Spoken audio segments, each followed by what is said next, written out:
Good evening, everyone. We are live tonight from Liberty Plaza in Atlanta, near the state capitol, on the eve of Georgia's primary election. Now, there are several major races that we're keeping a close eye on. And, of course, Georgia was ground zero for the disgraced former president's scheme to steal the 2020 election. Tomorrow, voters will determine if Republican attempts to steal the next presidential election will be stopped. Polls indicate that the race for governor will likely be a rematch of 2018 between incumbent Republican Brian Kemp and Democrat Stacey Abrams. Abrams lost that election by the tiniest of margins and is running unopposed for the Democratic nomination this year. Now, from what we've seen so far in the political ads, Stacey Abrams is the star of the show in this election. All the Republican candidates, no matter what offices they're running for, are talking about her.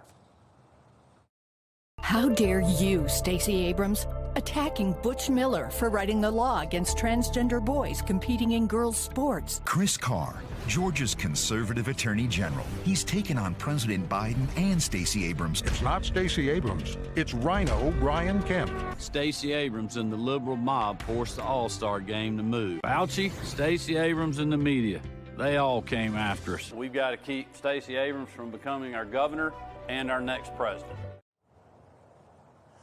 Wow, it'll be up to the next governor to stand up to the big lie. And there are plenty of Republicans pushing that farce, including in the races for Senate and Secretary of State.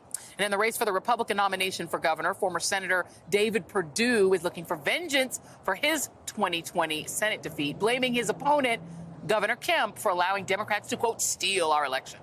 Today, Perdue said that he wouldn't necessarily accept the results if he loses tomorrow's primary. Are you going to accept the results of this election? Well, it depends on if they're fraud or not. If this is a straight-up election, I'm going to support the winner of this because my number one objective is make sure Stacey Abrams is never governor of Georgia. The former president's big lie in Georgia has also led Georgia to become ground zero for voter suppression, with its Jim Crow version 2.0 voting law put in place last year by Republicans using a baseless assertion of fraud.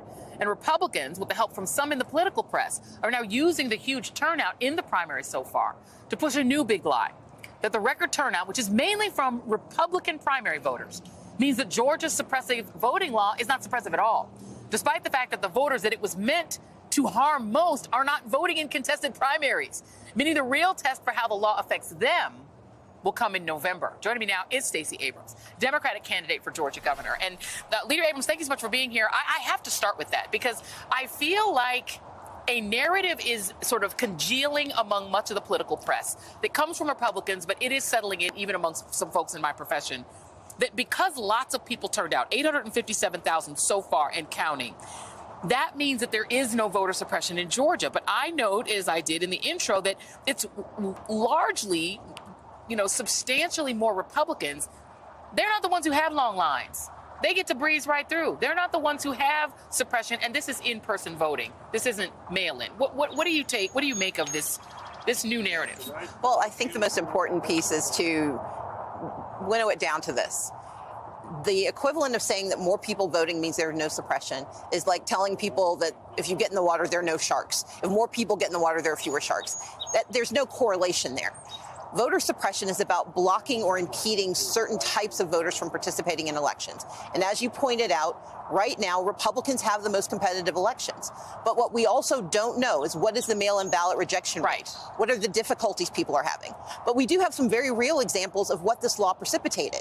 Spalding County eliminated Sunday voting, something that was used by a burgeoning African-American community to stop their participation in elections.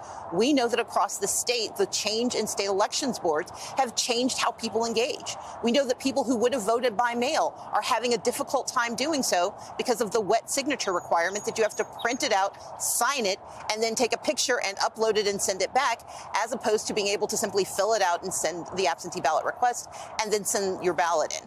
And so what is happening is that people are looking at one metric and trying to extrapolate an entire narrative. And the narrative is very clear. Voter suppression is not about stopping voting.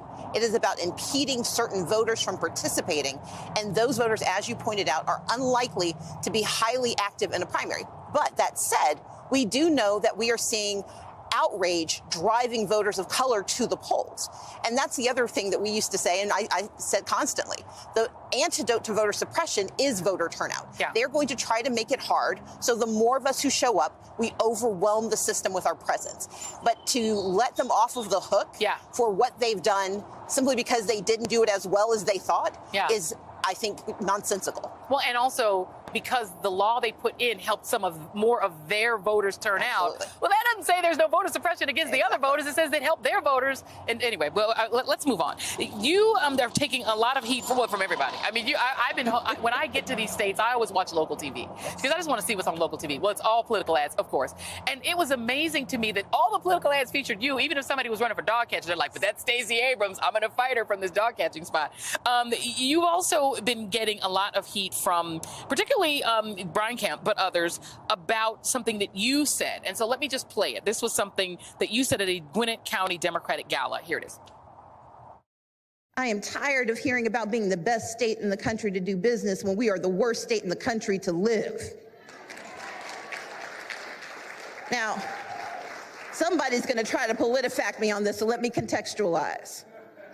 When you're number 48 for mental health, when you're number 1 for maternal mortality, when you have an incarceration rate that's on the rise and wages that are on the decline, then you're not the number 1 place to live.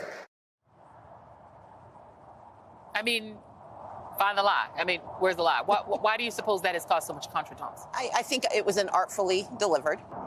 My point was a point that I've made many times, and my passion in making this point is important because we are listening to Brian Kemp give narrative about a record that does not reflect reality. The more I go around the state, the more I talk to people who are deeply in pain, who are concerned about the fact that just recently, he has declined pandemic SNAP relief for 1.6 million families that are struggling to find the way to take care of themselves and their children. They're trying to find baby formula. He has said no to $120 million for those families. He struck $4 million from the state budget for HIV and AIDS protections. These are communities where we are number 1 in the nation in HIV diagnoses. And so my point is well-intended, which is that for so many Georgians, this is not the number 1 place to be, but we have the capacity for greatness. And if people didn't splice the pieces they like and actually listen to my entire narrative, my point is that I want more for Georgia. I believe in our greatness. I moved here the first time because my parents brought me. I came back the second time because this is where I want to live. And I think there's a phrase in the Black church that I love. It's like, charge it to my head and not my heart. My heart is in Georgia. And there may have been a phrasing that I could have done better, but my intention and the reality is true. And that is Brian Kemp doesn't care about certain communities in this state. And he has proven it by creating a criminal carry law, letting people who have been convicted of felonies, who've been convicted of domestic abuse, carry concealed weapons, loaded concealed weapons with no permit, at the same time that Georgia is number 9 for gun violence. We know that his behavior towards women, he is willing to eliminate abortion rights in the state that's number 1 for maternal mortality. And we know that the decisions he is making will hurt and kill women, especially Black women in the state. And so for me, the issue is this. You can either listen to him fight about my rhetoric, or we can ask him about his record. And Brian Kemp's record is a failed record of leadership, and it is time for him to retire. And I should mention that we did invite Brian Kemp on. We tried to get some Republicans to come on. He declined, or we did not get a yes from him. So he did have his opportunity to say what he needs to say. It's not just him. I mean, you've got David Perdue that's also out there too. And I mean, the way he put it, because he also did try to, talk about the fact that, I don't think it matters where you're born. Lots of people, I know lots of New Yorkers that live down here. I have cousins that live down here. And I know, they're originally from Guyana. They're here. But Perdue tried to go at you. Well, let me just play it. This is David Perdue. This is the other guy that's running for governor. Did y'all see what Stacey said this weekend? Said that Georgia's the worst place in the country to live. Hey, she ain't from here. Let her go back where she came from. She doesn't like it here. The only thing she wants is to be president of the United States. She doesn't care about the people of Georgia. That's clear. When we saw in 2018 what she did and what she said, we're going to have a blue wave, we're going to do it with documented and undocumented workers.